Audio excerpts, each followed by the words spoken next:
Omicron की वजह से आने वाला वक्त कोरोना के सबसे भयावह स्थिति में पूरी दुनिया को पहुंचा सकता है, ये कहना है बिल गेट्स का। जी हाँ, एक समय दुनिया के सबसे अमीर व्यक्ति रहे बिल गेट्स ने ये कहा है। और जब एक कारोबारी कुछ इस तरह की बात कहता है तो इस बात की मायने और ज़्यादा बढ़ जाते हैं, क्योंकि वो बाजार को समझकर और पूरी व्यवस्था को समझकर चीज़ों को का आकलन लगा रहा होता है। तो क्या ऐसे में हम सबको भी ये सोचने की ज़रूरत है कि आने वाले समय में अगर भारत में लॉकडाउन लगा तो आपके और हमारे घरों का बजट क्या होगा?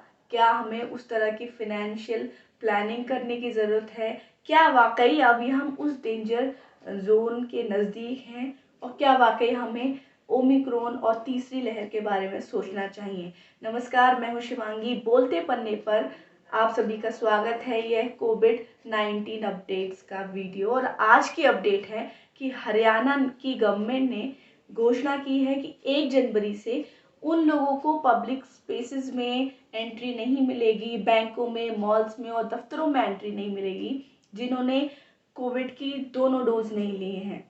और ठीक इस पैटर्न को इस समय यूरोप के बहुत से देश अपना रहे हैं। नीदरलैंड्स में ऐसे लोगों पर लॉकडाउन एक तरह से उन्हें कर दिया गया, उन्हें तालाबंद कर दिया गया है जिन्होंने टीका नहीं लिया है। तो आने वाले समय में आपके लिए भी स्थितियां खराब हो सकती हैं अगर आपने अभी तक टीका नहीं लगवाया है।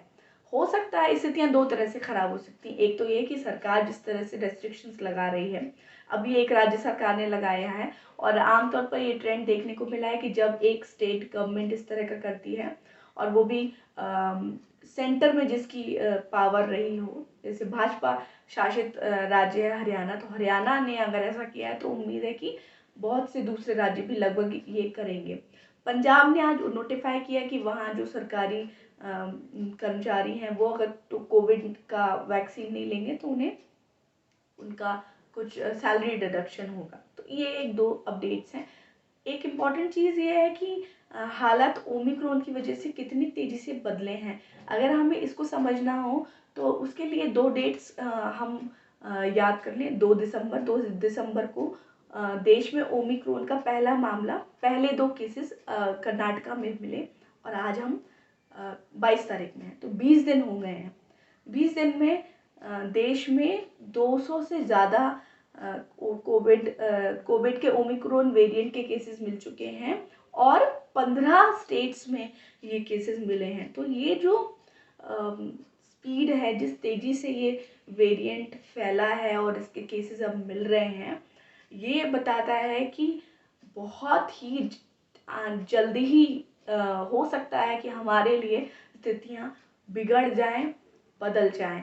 आज एक और खबर आई कि अखिलेश यादव, उनकी पत्नी और उनके एक बच्चे भी संक्रमित हुए हैं कोविड से। अब ये आने वाले समय में पता चलेगा कि ये ओमिक्रॉन से संक्रमित हुए या कोरोना के डेल्टा वेरिएंट या दूसरे वेरिएंट से। लेकिन कुल मिला के समझने की बात यह है कि जो इतने वीआईपी लेवल के लोग हैं, जिनकी सिक्योरिटी और जिनकी स्वच्छता का इतना ख्याल रखा जाता है, डिस्टेंस का इतना ख्याल रखते हैं वो लोग, वो पॉजिटिव हो रहे हैं। तो हम और आप रोज़ भीड़ का सामना करते हुए अपने दफ्तरों, अपने काम तक पहुंचते हैं, अपनी दुकानों में बैठते हैं।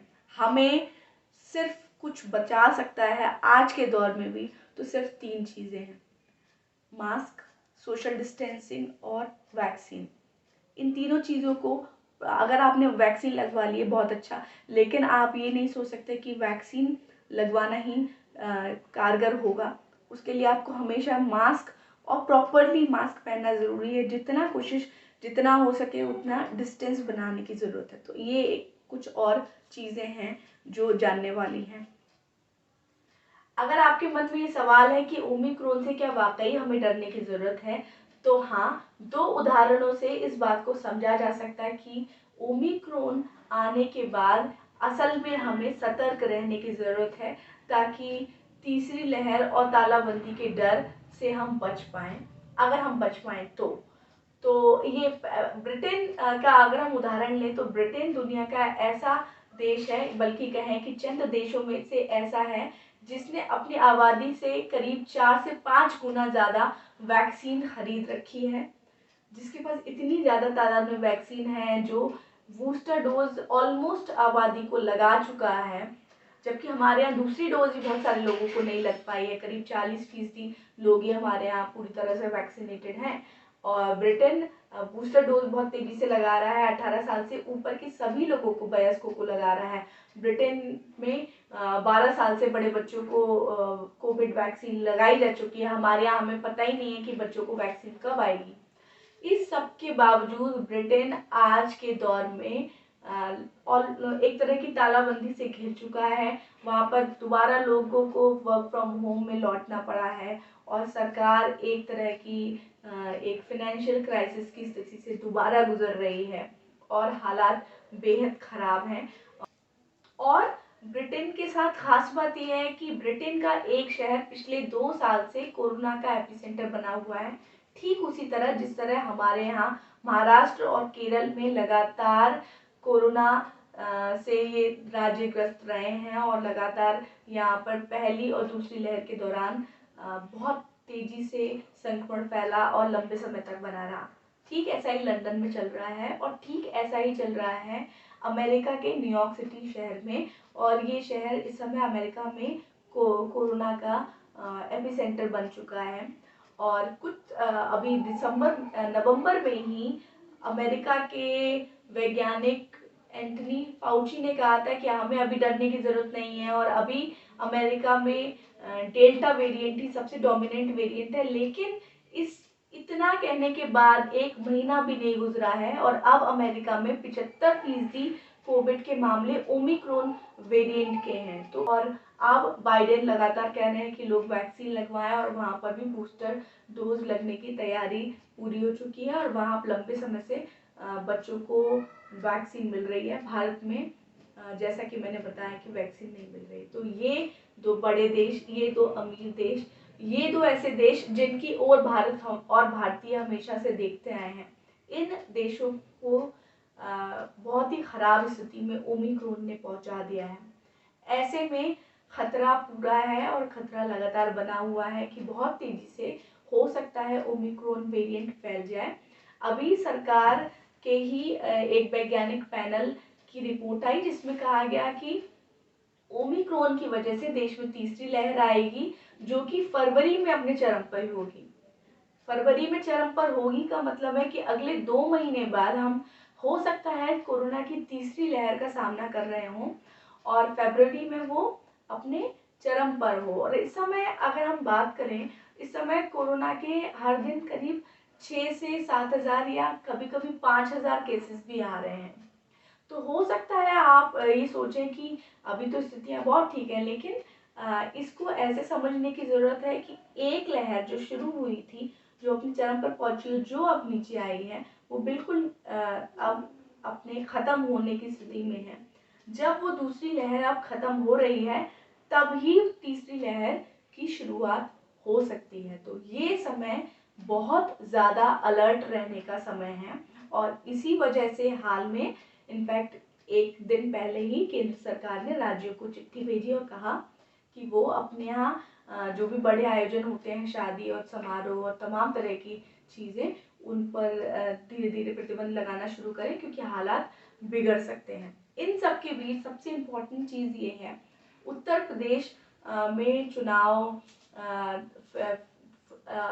संभवतः फरवरी में होने हैं और पंजाब में भी चुनाव होने हैं और नरेंद्र मोदी समेत तमाम नेताओं की रैलियां हो रही हैं।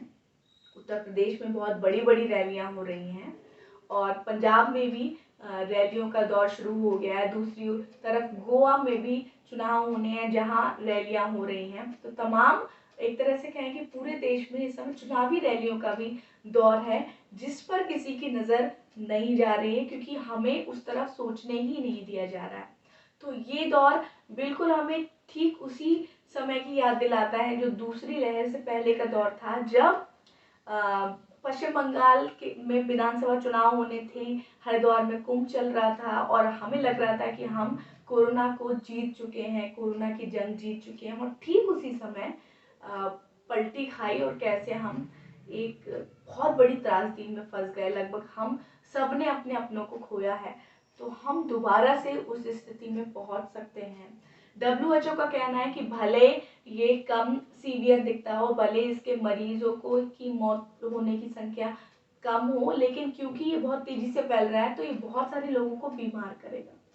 तो ऐसे में सिर्फ और सिर्फ ये समझने सोचने की ज़रूरत है कि हमें जल्दी से जल्दी जो लोग जिनके लिए टीका अवेलेबल है वो टीका लगवाएं, मास्क ज़रूर लगाएं, दूरी बना के रखें, हाथ साफ रखें और डरे नहीं, सतर्क रहें और सरकार से मांग करें कि वो जल्दी से जल्दी हमारे बच्चों के लिए वैक्सीन लेके आएँ, हमारे लिए बूस्टर डोज लेके आएँ। बोलते पढ़ने के लिए मैं थी शिवांगी। ये है कोविड-19 अपडेट्स। और जाते जाते एक आखिरी अपडेट, इजराइल दुनिया का पहला ऐसा देश बनने जा रहा है जहां चौथी बूस्टर डोज लगने वाली है। जी हाँ, तीसरी बूस्टर डोज लगभग सारे बड़े देश लगा रहे हैं। हम अभी तक सिर्फ 2 डोज पर ही हैं और इजराइल ऐसा देश है जो चौथी डोज की योजना बना चुका है और कुछ समय बाद यहाँ पर चौथी डोज लगने लग जाएगी। तो इससे समझ सकते हैं कि हम क्या वाकई विश्व गुरु, सो कॉल्ड विश्व गुरु की स्थिति में है और अभी हमें कितनी तैयारियां करने की ज़रूरत है। लेकिन हमारी सरकारें सिर्फ और सिर्फ चुनाव प्रचार में जुटी हुई हैं और हम एक ऐसी स्थिति में है कि जो कहीं हमें दोबारा दूसरी लहर की भयावहता में ना पहुंचा दे।